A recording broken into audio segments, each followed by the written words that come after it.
Just very excited about this 2019, signing class that we have. I believe it's a solid class. You look top to bottom.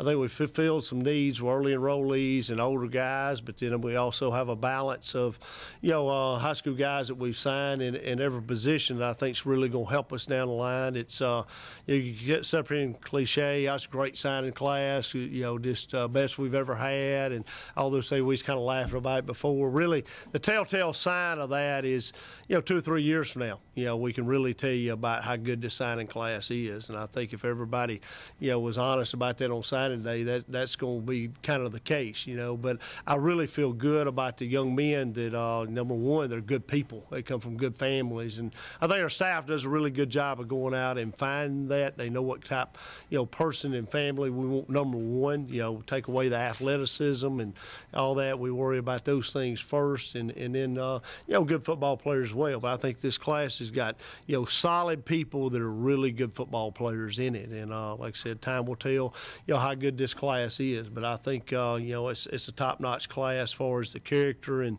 the athleticism in the class. So, very, very excited about them. And like I said, we didn't know how to handle the early signing period last year. We were very, very patient.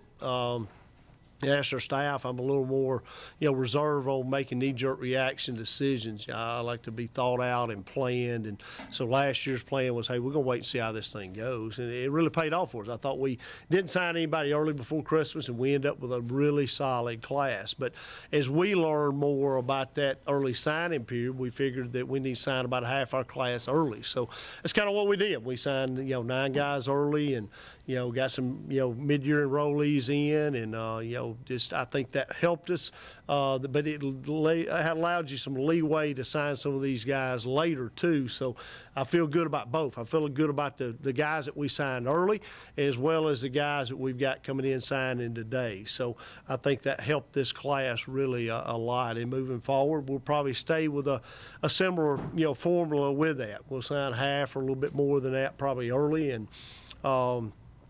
and then, what we've done today, kind of the other half, the rest of it, on signing day. But it speeds everything up, to let you know. I mean, you got to have recruiting, visits, during the season. You got to do a lot more in the summer as far as getting these guys committed and getting them on campus and, having those recruiting visits to be able to sign in December. So there's a lot of legwork that has to go in there early.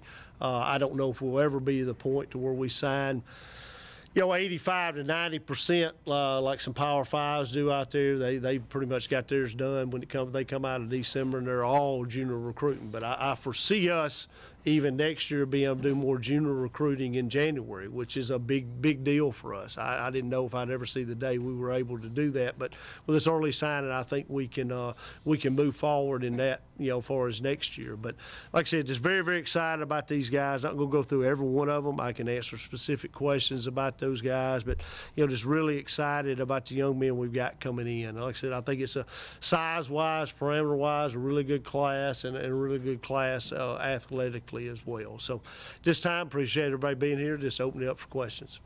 A lot of defensive ends, a lot of offensive linemen.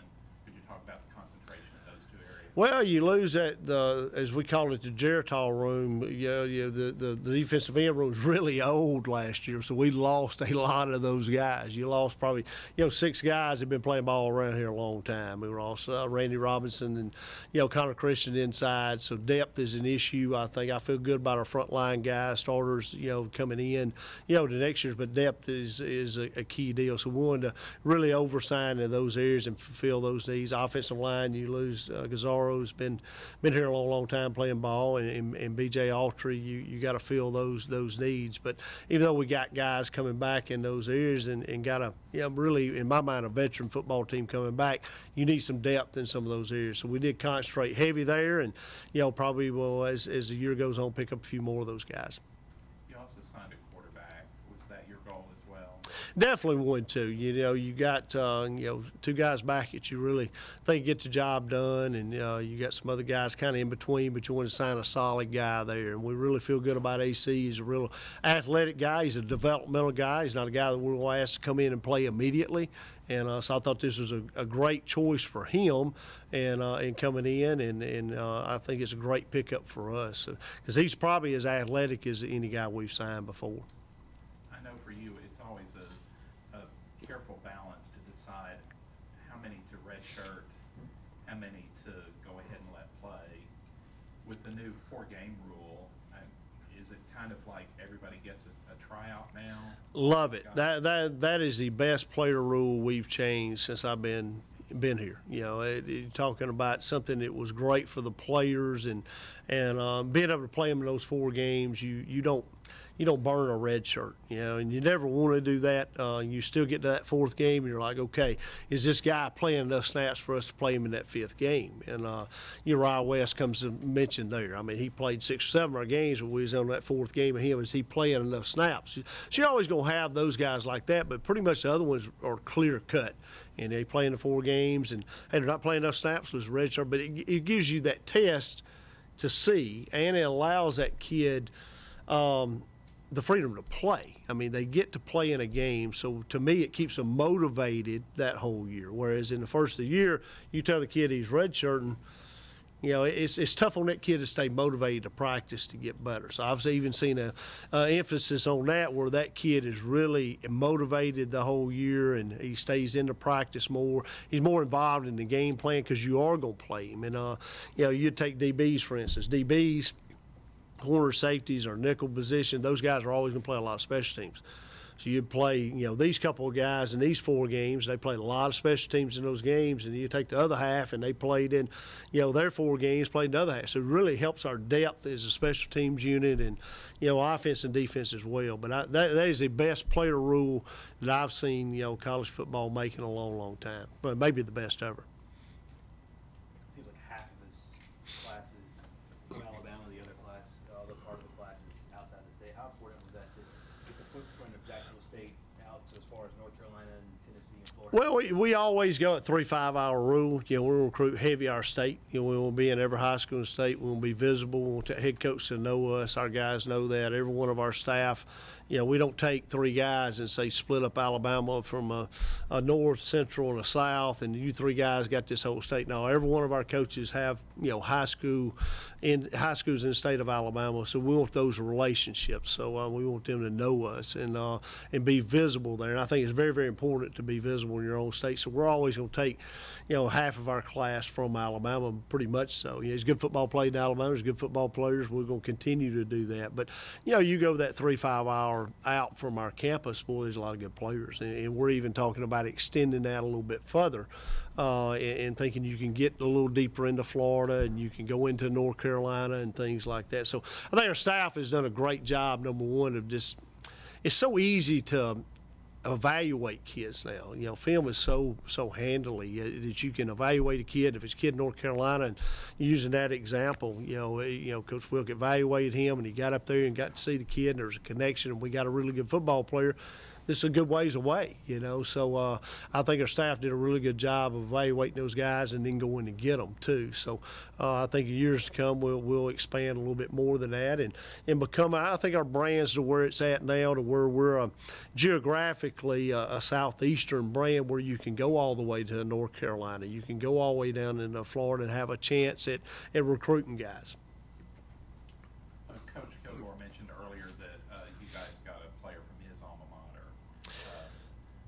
That must be nice to have an end like that. Well, he acts like he's happy about that, but they're taking his statue down because the kid broke all his records there. They had in Whitwell, Tennessee. You drive through there, there's a statue of Coach Kilgore out there by the first red, well, the only red lights maybe, right? Okay, and so this kid broke all his records, so it's a sad day for him, really. He probably wouldn't tell you. No, all joking aside, he did a really good job. Hometown kid for him. The kid just really fell in love, I think, with Coach Kilgore and just the Gamecocks. He come here. Their team has come to team camp the last 2 seasons, so he knows what we're about. He's been around our coaches. He's been around our coaching staff. He knows how we handle, the football end of it. He knows we're invested in people, and he turned out a lot of other guys in our conference, some other scholarship offers that were probably more than, what he got here. But he wants to be a Gamecock, and we're really, really excited about him. He's a good football player, so he's going to be a really good addition there. So Coach Kilgore did a good job on that one.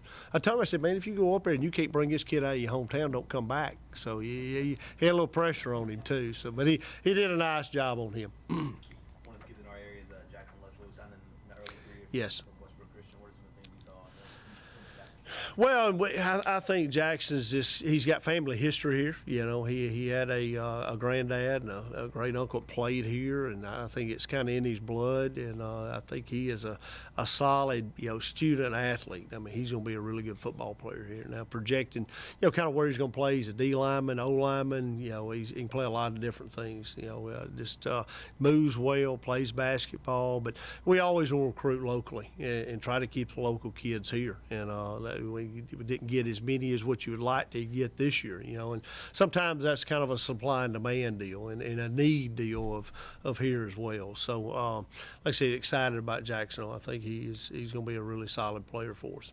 I know you talked about the tactics being the same as far as the early signing period, but I've heard Coach Saban and others talk about how taxing it is for the early signing period to game plan, because you guys are still a lot of times in the later part of the season going to the playoffs. How taxing is it for the staff to recruit and to get your current guys up to whatever? It is. And we're moving that direction. It's going to be, we're going to have to do a recruiting weekend during the season next year. I think it's very important. We did one in December, but you're going to have to do that, but you're going to have to pick up probably one of the later home games. I've always said personally, in my opinion, we should move the signing day to July.